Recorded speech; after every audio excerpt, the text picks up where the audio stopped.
नाला सुपारा पूर्व के लक्ष्मी नगर में 41 इमारतों का मुद्दा बहुत ही तेजी से गर्माता जा रहा है। एक तरफ जहां मनपा की तोड़क कार्यवाही से सैकड़ों लोग बेघर हो चुके हैं, तो वहीं दूसरी तरफ जिनकी इमारतें बची हुई हैं वो भी डर के साए में जी रहे हैं। उनको खुद को पता नहीं कि कब उनका नंबर आ जाए और उनको उन्हीं के घर से निकाल कर बेघर कर दिया जाए। जहाँ पिछले 2 दिन लगातार कार्रवाई हुई, तो वहीं सोमवार से वापस कार्रवाई चालू होना है, जिसके चलते आज लक्ष्मी नगर में खासदार व आमदार की उपस्थिति दर्ज हुई। तो वहीं सैकड़ों लोगों ने वहां आए खासदार व आमदार से विनती की है कि उनको बेघर होने से बचा लिया जाए। एक तरफ जहां भाजपा सरकार लाड़की बहन योजना लाती है, तो वहीं दूसरी तरफ इन सैकड़ों लाड़की बहनों को बेघर करती है, जिसके चलते छोटे छोटे बच्चे भी मुख्यमंत्री से विनती करते हैं कि हमें हमारे घर से बेघर ना करें। वहीं अब देखना ये होगा कि क्या खासदार व आमदार का आना लोगों को कितनी राहत देता है, या ये बेचारे भी जल्द ही अपने आशियाने अपनी आंखों के सामने उजड़ते देखेंगे। बताया जा रहा है कि सस्ता देखकर लोड बेयरिंग बिल्डिंग में घर लेने गरीब हैं। इन्होंने अपनी मेहनत की कमाई घर लेने में लगा दी। आज उसी घर को मनपा तोड़ रही है। लोड बेयरिंग बिल्डिंग 4 मंजिला रातों रात बन नहीं गई, कई महीने लगे होंगे। बिल्डिंग का अवैध निर्माण होता रहा। उस समय मनपा क्या कर रही थी जो अवैध इमारत दिखाई नहीं दी थी? जनता का कहना है कि मनपा हर एक मंजिला का रुपया देती थी, इसलिए अवैध निर्माण बिल्डिंग नहीं दिखाई देती थी। इसमें गरीब जनता का नुकसान है। मनपा और बिल्डर पैसा लेकर चंपत हो गए। आज गरीब का घर तोड़ा जा रहा है। मुंबई हाई कोर्ट को मनपा अधिकारियों और बिल्डर पर सख्त कार्रवाई का आदेश देना चाहिए। अगर अवैध बिल्डिंग मनपा ने बनने नहीं दी होती तो आज गरीब का घर नहीं उजड़ता। इसकी जिम्मेदार मनपा और बिल्डर हैं, जिनके खिलाफ कठोर कार्रवाई होनी चाहिए। आज इस लक्ष्मी नगर में जो 41 बिल्डिंग का निर्माण हुआ था, उसको तोड़ने के ऊपर जो कार्रवाई चालू है, वो कार्रवाई के बारे में कानूनी लड़ाई हम लोग, आदरणीय हमारे सांसद है, हमारे काका, हम लोग सब है, हमारे जिलाध्यक्ष महेंद्र पाटिल है, हम सब लोग कानूनी लड़ाई लड़ रहे हैं। जो एक यहाँ का मैं विधायक होकर सिर्फ 2 महीना हो गए। यहाँ आप लोगों ने बताया कि 2007-8 से ये बिल्डिंग का निर्माण हुआ। 2009 से जब यहाँ नगर पालिका थी 7, 8, 9 तक, और 3 जुलाई 9 में महापालिका आने के बाद इस बिल्डिंग का निर्माण हुआ। लोग मेरे भाई मेरे बहन रहने के लिए आए।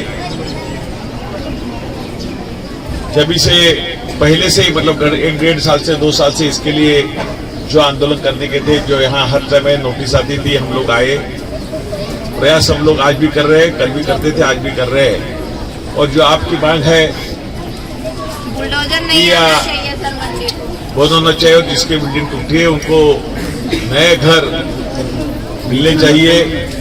हम लोग उसी के लिए निरंतर प्रयास कर रहे हैं कि पहली बिल्डिंग न टूटे, पहली लोगों को रहने की व्यवस्था हो, और बाद में उनको घर दे दो, उनके मालिक का घर दे दो, और बाद में बिल्डिंग टूट के आपको डंपिंग बनाना है या एसटीपी बनाना है वो बनाओ। निरंतर हमारी मांगे महापालिका और सरकार से चल रही है। कानूनी मैटर है तो हाईकोर्ट और सुप्रीम कोर्ट में भी ताकि याचिका दाखिल करे। हाईकोर्ट में भी कल काका याचिका दाखिल कर रहे हैं। आज सांसद साहब भी रात को 12 बजे बाहर से आए और सुबह यहाँ आए हैं। हम लोग आपके साथ हैं। हम लोग भी बहुत व्यथित है, बहुत दुखी है। हमको भी आपका, मेरे बहनों का आंसू देख के, बहुत बच्चे लोग एग्जाम का देख के हमको भी बहुत दुख होता है इसके लिए। लेकिन जिन्होंने पैसा खाया, अधिकारियों ने किसने भी पैसा खाया होगा, इधर इतना अवैध बन गया। क्या इनके आंखों के सामने 41 बिल्डिंग अगर बनता है तो किसको मालूम नहीं गया? अवैध क्या अचानक हो गया? टाउन प्लान क्या ये जगह आरक्षित थी, ये क्या अचानक आरक्षित हो गई, बाद में आरक्षित हो गई? क्या पहले से मालूम नहीं था? लेकिन दुर्भाग्य से किसने पाप किया है? जो लाभार्थी है आज घर पे आराम से बैठे हैं, लेकिन हमारे भाई और हमारे बहनें और हमारे बच्चे लोग और हमारी ये दादी, हमारी बहन जी, उसका हैंडीकैप है, दिव्यांग है हमारी बहन, उनको बहुत तकलीफ है, उनका दुख हम देख नहीं सकते हैं। हमारी निरंतर बात काका से, सावरा साहब से और जहाँ जहाँ करने की आवश्यकता हम लोग कर रहे हैं। हमारा प्रयास निरंतर जारी रहेगा। हम आपके साथ है बहन जी, आप विश्वास रखो, हम आपके साथ हैं, हम आपके साथ हैं। बहुत दुख हो रहा है।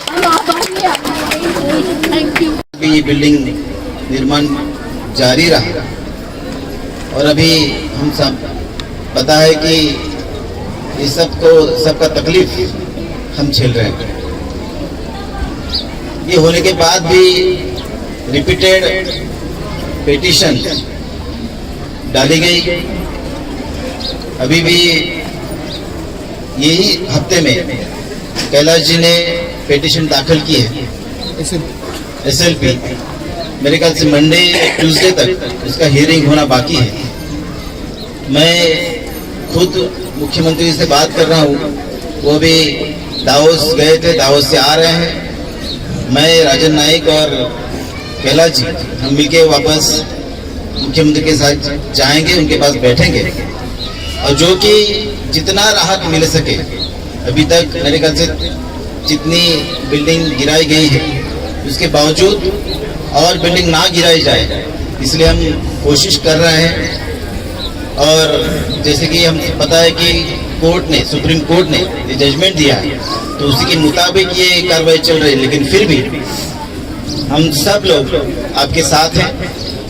पुनर्वसन की जो प्रक्रिया है, जो सुप्रीम कोर्ट के जजमेंट ने लिखी है, उसी के ऊपर हम स्टिक है। सब लोग का पुनर्वसन होना चाहिए,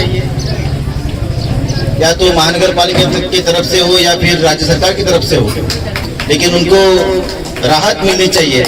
इस तरह से खर के बदले खर ये मिलना ही चाहिए। ये रहिवासियों की जो भावना है, उस भावना को हम कदर करते हैं। मेरा मानना है कि माननीय मुख्यमंत्री जी को भी ये सब मामला पता है और वो भी हम मिलने के बाद हम सबको राहत मिलेगी, ऐसे कुछ डिसीजन जरूर लेंगे। हम सब जानते हैं कि कुछ मामलों में और कुछ लोग मीडिया में हमारे बारे में कुछ गलत अफवाहें फैला रहे हैं। ऐसे फैला रहे जैसे हम ही ने यह सब किया है, लेकिन आप सब लोगों को असल जानकारी क्या है वो सब पता है। हम लोग तो अभी चर्चे में आए हैं 7-8 महीने से, लेकिन फिर भी हम सब, राजन अप्पा, कैलाश जी, मैं, हमारे सब साथी आप सब लोगों के साथ में है। हमारा मानना है कि किसी का घर ना टूटे और जो भी अभी तक टूटा है उसको पुनर्वसन और उसका जितनी रातोरात कुठे जाणार आहे। 1-2 घर असं तर काहीतरी बंदोबस्त करतील। 42 फ्लॅट भरलेले आहे। 42 माणसाला घर भेटणं काय सोपं आहे का? रात्री तुम्ही संध्याकाळी 6ला सांगणार आणि 11 वाजता बोलतात रूम खाली पाहिजे, कसं शक्य आहे? तुम्ही सांगा जरा साहेब, होतील का? रातोरात 50,000 डिपॉझिट, 8,000, 15,000, 10,000 भाडा होतील का कोणाकडं? जे रोजचे कमवणारे, रोजचे खाणारे माणसं आहेत, ज्यांचे पगार 15,000 आहे फक्त, ते 12,000 भाडा भरून कसं राहणार आहे? कुठे जाणार आहे? कुठे जाणार आहे? बॉलीवुड अभिनेत्री ममता कुलकर्णी किन्नर अखाड़ा की महामंडलेश्वर बन गई हैं। उन्होंने शुक्रवार को प्रयागराज में संगम तट पर पिंडदान किया। अब वह यामाई ममता नंदगिरी कहलाएंगी। उनका सिर्फ पट्टाभिषेक रह गया है। 53 साल की ममता आज सुबह ही महाकुंभ में किन्नर अखाड़ा पहुंची थी। उन्होंने किन्नर अखाड़े के आचार्य महामंडलेश्वर लक्ष्मी नारायण त्रिपाठी से मुलाकात कर आशीर्वाद लिया। दोनों के बीच करीब 1 घंटे तक महामंडलेश्वर बनने को लेकर चर्चा हुई। इसके बाद किन्नर अखाड़ा ने उन्हें महामंडलेश्वर की पदवी देने का ऐलान किया।